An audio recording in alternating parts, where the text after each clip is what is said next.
একবার শুধু এই রেসিপিটি করে খেয়ে দেখুন, জিভে স্বাদ লেগে থাকবে, এই গ্যারান্টিটুকু আমি আপনাদেরকে দিতে পারি। তো আজকে আমি আপনাদেরকে দেখাবো কাজলি মাছের একটি সুস্বাদু স্পেশাল রেসিপি। যে রেসিপিটি করতে আপনাদের কোনোই ঝামেলা হবে না, একদম অল্প মশলায় ঘরোয়া উপায়ে আপনাদেরকে এই রেসিপিটি আমি করে দেখাবো। তো এইখানে এই যে দেখতে পাচ্ছেন কত সুন্দর একটি কালার কিন্তু আসছে, আমার তো দেখেই জিভে জল চলে আসছে। তো চলুন রেসিপিতে চলে যাই। তো এইখানে আমি প্রথমে কাজলি মাছে লবণ আর হলুদ মেখে নিয়েছি। এখন আমি এটাকে একদম হালকা করে ভেজে নেব, বেশি কড়া করে কিন্তু ভাজা যাবে না। আর যদি আপনারা না ভাজতে চান তাহলে কিন্তু না ভেজেও রান্না করতে পারেন। তো এইখানে আমি কড়াইতে পরিমাণ মতো তেল দিয়ে দিয়েছি, আমি সর্ষের তেল দিয়েছি, আপনারা যে কোনো তেল দিতে পারেন। তো এখানে আমি এখন সুন্দর করে মাছগুলো অল্প অল্প করে ভেজে নেব, একসাথে অনেকগুলো মাছ দিয়ে দিলে কিন্তু খুব সুন্দরভাবে ভাজা যাবে না। তো এই যে দেখুন আমার মাছগুলো কিন্তু ভাজা হয়ে গেছে, এখন আমি মাছগুলোকে তুলে নেব।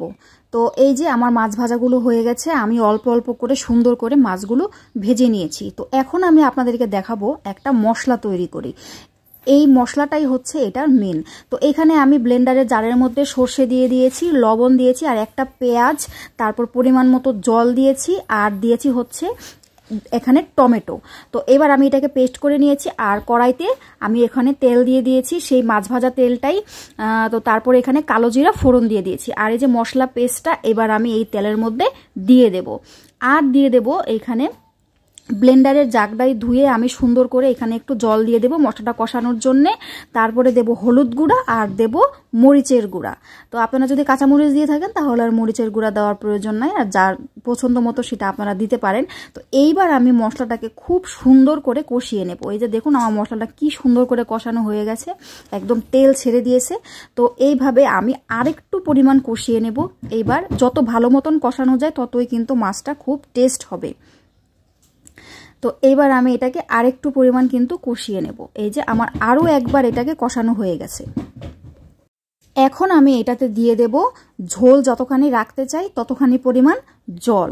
তো এটাতে যতখানি ইচ্ছা, মানে গামাখা করেও কিন্তু করা যায়, আবার একটুখানি ভাতে মেখে খাওয়ার মতনও কিন্তু ঝোল করে এটাতে দেওয়া যায়। তো আমি আমার পরিমাণ মতো এখানে জল দিয়ে দিয়েছি।